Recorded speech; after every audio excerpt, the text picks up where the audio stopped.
Hey everyone, it's Daniel, and this is day 4 of the 30-day video challenge. So we are kind of rocking along, and today the topic that I want to talk about is it's about meditation, and we're going to be talking about like at least two levels of meditation, and then I'll also be talking about a very common misconception when it comes to practicing meditation. So this might actually include some useful tips. This will be a little more than like yesterday. I was just doing a kind of a personal story, a personal check-in with where I'm at along the path. But today I might actually do some real teaching, and you'll get some tips. So if you've been practicing meditation for a while, or if you're interested, this could be really useful for you, because we'll talk about some stuff that might not be covered in like a basic meditation class. Or I think most people's experience with meditation is through like a yoga class, and the instruction in those classes is pretty basic. So we're going to go a little bit beyond that, and we're going to talk about something a little deeper, a little more subtle. So it might seem a little confusing at first, but I think the examples and the way I'm explaining it, I think you'll understand what I'm talking about. But the first important thing I wanted to talk about was the fact that there are actually multiple levels of meditation practice. So there's kind of different domains of meditation practice, and I'm a math teacher by trade, so I like to think of it just in the same way that we learn math, right? You learn arithmetic first, then you learn how to multiply, then you learn how to do percents and fractions, then you learn algebra. There's kind of a stacked hierarchy of skills and you have to learn them in a particular order, right? They stack on top of each other, and if you're trying to get to that top level, you need to have mastered everything that came before it. So if you're learning advanced calculus, you need to have a solid base in algebra and geometry and trigonometry and all this stuff before the concepts at that level of calculus are even going to make any sense. So in the meditation world, the teaching paradigm is very similar, and there are stages to the practice of meditation. So if you're interested in learning more about these stages, I think the most straightforward and comprehensive way to learn about it is this book called The Mind Illuminated. It's this big yellow book, and it talks about these stages of meditation kind of from the perspective of Tibetan Buddhism. Tibetan Buddhism has this teaching tool, and they call it the elephant path, and it's an image, it's a symbol, and it's got a monk riding an elephant up a mountain, and the metaphor for training our mind or for learning how to concentrate is likened to learning how to tame an elephant. So an elephant by itself in the wild is very strong, capable of a lot, has a lot of potential, but it's wild, it's out of control, and it can stampede and cause great damage. So the metaphor in the Tibetan Buddhist system is we're learning to train the elephant, right? We're learning how to channel that energy that the elephant has in order to make progress, and the elephant is a lot stronger than we are, so we can get a lot of work done. The elephant is very powerful. So we're learning to tame our mind, and we're learning to train the elephant. These are kind of the same thing. So the two main levels of practice that we're going to talk about, there's like the kind of the bottom level, the first few stages of the practice, is all about learning to control the attention, learning to tune in to our sensory experience and enhance our ability to detect sensory experiences.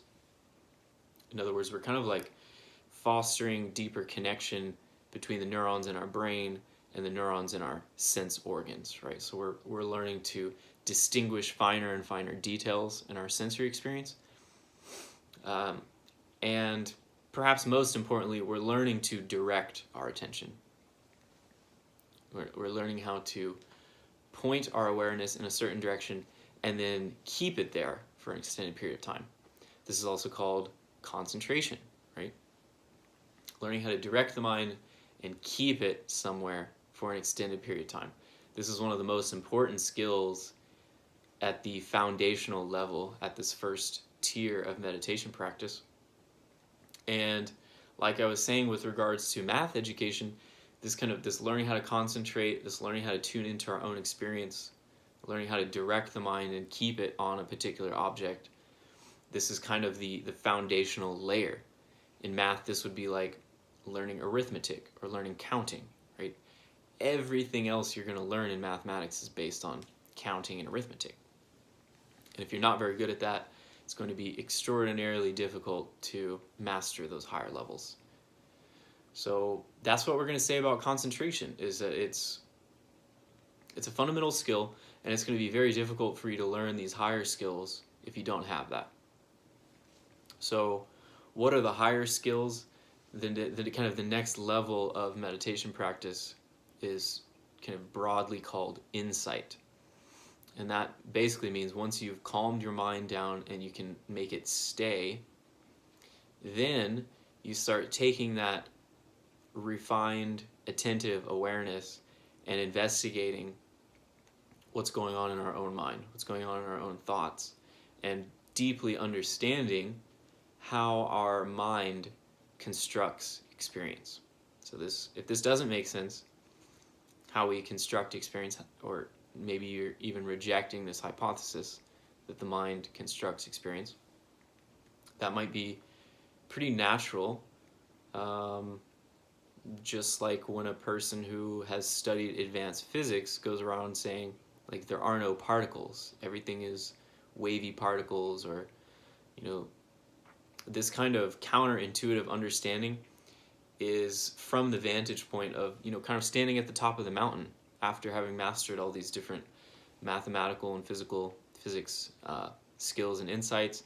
Then a person can say this kind of far out, seemingly esoteric statement, and they know that it's true, and everyone else is kind of baffled.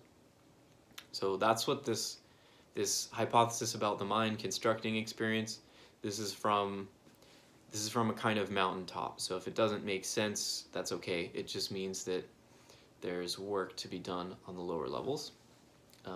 Although some people already have this intuition. If they've taken psychedelics or involved in another spiritual practice, they might already be aware to a certain degree that a lot of what we experience in the world, in our lives, is actually in a very deep way created by the mind. So anyways, so these are kind of the two main levels of meditation practice that I teach, that I work with. And we'll call them concentration and insight. These are kind of the two levels. And now I want to talk a little bit about concentration, because I think a lot of people who have experienced meditation classes or done some mindfulness training or something like this, who have put their foot into the meditation world a little bit, the first thing that you're going to get exposed to is like a labeling, or focusing on the breathing, focusing on body sensations or something like that. And you can kind of tell by the instructions that the general idea is to get very concentrated, to be able to direct our attention to that sensation, whether it's breathing or whether it's a specific point in our body or a visual image that we're imagining, and keeping our attention there for an extended period of time. So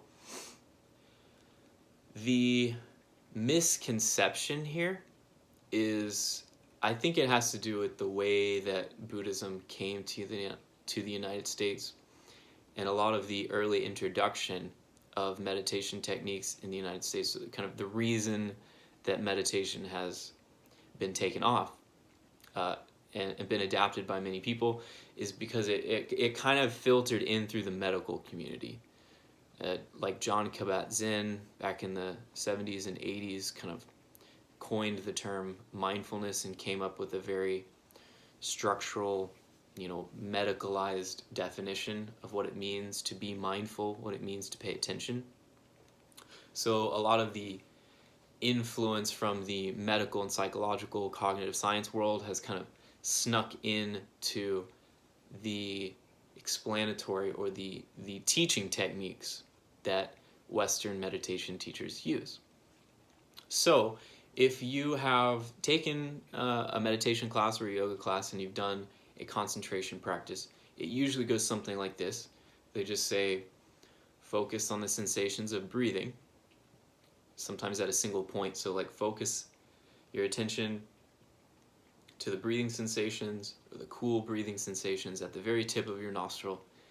And anytime your attention wanders, whenever you get distracted, whenever you get an emotional, like an anger or something that wants to draw your attention away, then the instruction is, well, just bring it back, focus back to that sensation, back at the very tip of the nostril, whatever it happens to be. And literally that's it. Anytime your attention wanders, bring it back. Stay focused on the meditation object. And this is useful. Right? I mean, I think we can all practice that pretty easily. The problem is it doesn't take into account the way that humans normally pay attention, which is not by kind of this brute force constantly forcing our attention back, forcing our attention back, forcing our attention back. People, the normal human psychology is that our mind drifts when things become boring, when we lose interest in the object that we're focusing on, then we start to pay attention to a different object. So in the first example, this kind of pay attention to the breathing, bring it back, bring it back, bring it back, this tends to get a little monotonous and boring, and possibly the breathing isn't even that exciting in itself. So it can be very difficult to focus on breathing or focus on a single point in that way. And I don't believe that it's the most efficient way, actually. I think there's a better way. And the better way is to, instead of forcing our attention, a better way would be to continually renew our emotional interest in whatever it is that we're paying attention to. So I'll demonstrate the difference here very simply. This is just kind of a teaching technique I picked up from John Vervaeke, but he's involved in cognitive science and mindfulness studies up in Toronto, and he has this very simple example. He's like, imagine that I'm telling you to pay attention to my finger. And so scenario one is, look at my finger. Look at my finger. Keep looking at my finger. Keep looking at my finger. Keep looking at my finger. Keep looking at, keep looking. It's right here. It's right here. Keep looking. Keep looking. Anytime your attention drifts, just bring it back. Force yourself to look at this finger. Okay, so that's scenario one. And that's the forced attention, brute force method. And the second technique is this. We're just gonna look at my finger, and then we'll notice, actually, my finger isn't totally straight. I thought it was, but it seems to be bent a little in that direction. Almost looks like maybe when I was little or something it got broken. And you might also notice there's tiny little creases where the skin has folded many times over the years. And you might also notice there's this knuckle. It's bulging out a little bit. And look at, when I flex the finger, the blood circulates through the veins in a different way, and the color pattern underneath the skin changes slightly. It looks more washed out or more pinkish, like it has blood in it. And so, okay, so you can see in this example, instead of forcing ourselves to stay, I was just asking you to continually notice more and more nuanced phenomenon, and in that way we're just enhancing or renewing our interest in the object, which in this case was a finger. Okay, so this is pointing out one of the key misconceptions to concentration practice, which is, namely, the goal is not to force yourself to stay on an object. The idea is to kind of coax yourself into continually being in a process of renewing your interest so that your mind naturally stays. And when your mind stays naturally, instead of forcing it, we can kind of sink deeper into the state of relaxation, openness, clarity, calmness, and engagement. It actually feels good to do that second meditation where we are kind of exploring the object and looking at all of its fine details. So if you've been struggling with meditation for a long time and you've kind of just been doing this brute force method, bring the attention back, bring the attention back, bring the attention back, and you get frustrated with that because it becomes difficult, you find out it's boring and it's extremely hard to actually concentrate in that way, try this other way. Try coming up with some kind of strategy, some kind of technique to renew your interest in the object rather than kind of punishing and forcing yourself to stay there.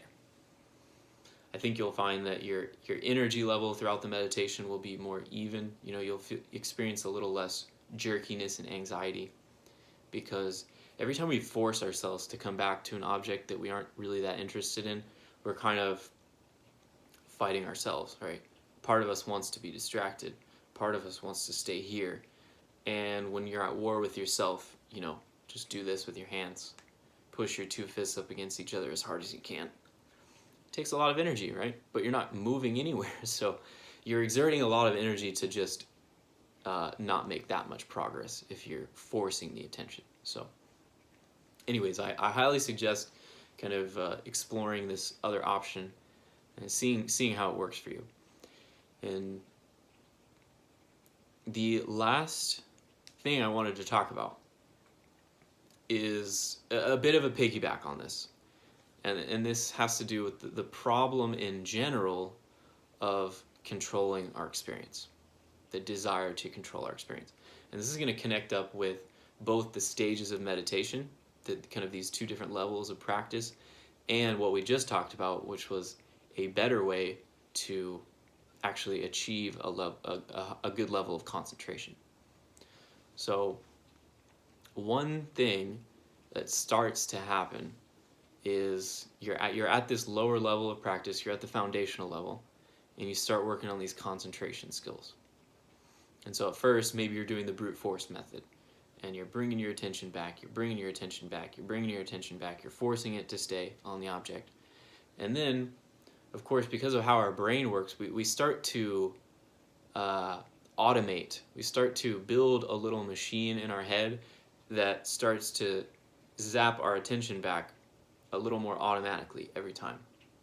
And we start to automate this process to such an extent that you might start doing it when you're driving, when you're walking around. You might notice, oh, I'm not as distracted anymore, and I'm actually most of what's going on in my head is the continually bringing myself back to the present moment, bringing myself back to the breathing, bringing myself back to some kind of focus object, instead of having this kind of monkey mind. There's I'm sure people know what I mean, but maybe before any meditation practice, it sounds like there's a monkey with cymbals going around in our head, flinging shit all over the walls and just causing a ruckus.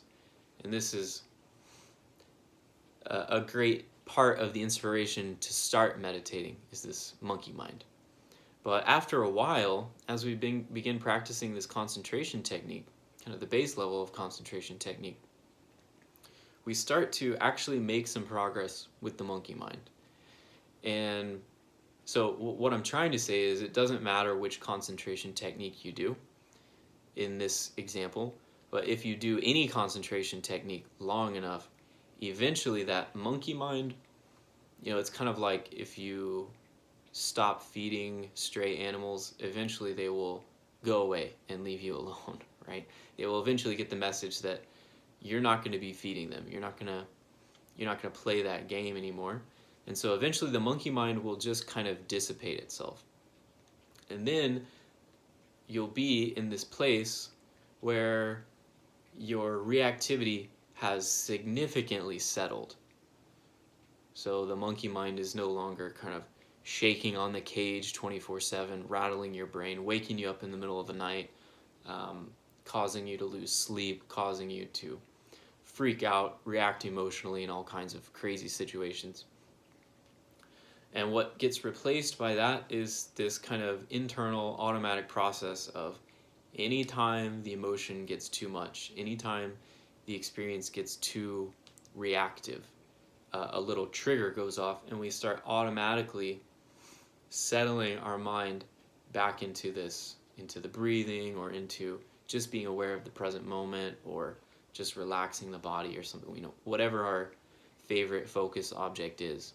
The mind starts to figure out that, doing this thing, bringing the mind back, is so much more rewarding than letting the monkey mind do what it wants, that it just kind of it finds an equilibrium. It prefers the state of going back to the breathing over the wild, reactive, emotional cravings and outbursts. So this is kind of a landmark on the path, is when you start to notice that you are kind of automatically, even when you're not trying, you're directing your experience in a certain way back to, like I said, back to the breathing, back to a particular focus object. Okay, so this is kind of a landmark, and this is really good because, like I said, our anxiety levels were up here, and now they're down here. They're more manageable, and we have a pretty good coping mechanism to deal with that. Here's the thing, though. Here's the fly in the ointment, right? Is that this concentration technique, whether you're renewing interest or whether you're doing the brute force method, there is still a little tiny piece of emotional reactivity, and that emotional reactivity or mental reactivity is rooted in our desire to not be distracted and to continually coming back to the focus object. So we start to develop this little, like a twitch or something, right? Where we're always trying to be concentrated. We're always trying to be focused. And at a certain point, you'll start to realize that, this was a good coping mechanism for a while because we had, anxiety was here and we brought it down to here. And then you'll start to operate more and more out of this level. This becomes your baseline. When this becomes your baseline and you keep meditating, sometimes you'll feel a little anxious, sometimes you'll feel a little stimulated, sometimes you'll feel a little, kind of a reactive craving thought. And then another thing that will happen is you will accidentally stop meditating and you won't have any thoughts, and then you'll go down here and you'll find out that, oh wow, if we were on the ground floor, there's a whole basement. There's a whole level of relaxation and release that controlling our attention deliberately will prevent us from accessing.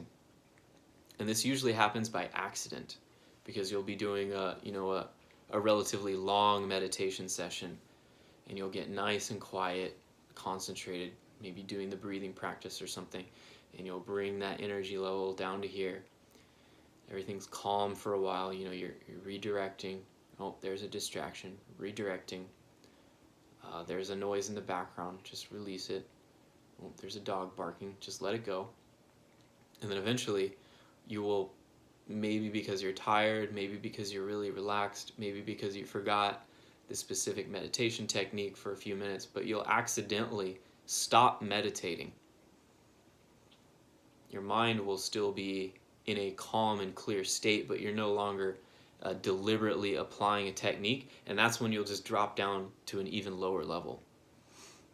And then a couple minutes after that, maybe a few seconds after that, because it was accidental, you'll be down here and you'll say, oh, I forgot to be doing the meditation technique. You'll activate it again and you'll realize that you actually just brought your average level of energy and anxiety up a little bit, because for the very reason that you were trying to control your experience. So when you get to this point, when you get to the point where meditation starts to feel pretty good during every session, where you can bring that energy down and get into this calm, nice, relaxed, easy, open state. If you can do that fairly regularly, maybe 85 or 90% of your sessions, you can do that within the first 10 or 15 minutes and kind of get to that very stable equilibrium where you're relaxed and calm. When you get there, that might be a good point to start working on a new technique. And this new technique is the technique of no technique, the technique of doing nothing. And so what you want to do is you have to start from this place. You can't start doing it up here. Just like the levels of math, right? You don't learn calculus before you've learned arithmetic. So once you've learned arithmetic, once you've learned to calm down the energies in your body, direct your attention, more or less keeping your attention stable, steady, and relaxed, get to that place in your meditation. Set it all up. It might take 15 minutes. And then start releasing, start relaxing away even from your intention to control the attention. So we're starting to let go of any effort whatsoever to direct the mind, even if it's to direct the mind back to center. So we're starting at center. We get settled in. And then you just start dropping the ball. You just start letting all of that go. You're giving up what we have just practiced for like 5 to 10 years, which was controlling our experience, right? Blocking out the distractions, getting our attention narrowed and focused on the thing that we want it to. It's almost like as soon as you get there, you have to start giving up doing that. And that's going to lead you into the next level of meditation, which will fundamentally carry you into the insight. But you have to learn how to release all effort. And you have to practice that, because inevitably what would happen is you'll release, and then your mind will drift. You'll get distracted. And so then what you do is, you bring it back to that neutral, calm, concentrated place. You set it up very carefully, and then you just start releasing it again. So it becomes like a 3-stage process. And then maybe you'll drift back here, and then you just release again. Maybe you come back here. You might have to do it 1,000 times. You might have to do it 10,000 times. So you have to have the utmost patience and care. You have to set up the doing nothing with a whole lot of preparation of doing something, right? The attention has to be pretty much, it has to be pretty refined. It has to be pretty fast, and it has to be pretty accurate. It has to be pretty disciplined first before you can, because you have to like align it just at exactly the right place, and then start releasing it, start letting go. So hopefully this made a bit of sense. We kind of talked about, even within the concentration realm, there's kind of 2 phases to it. There's the learning how to control our experience, and then there's learning how to basically just be aware, be present, be awake without controlling our experience.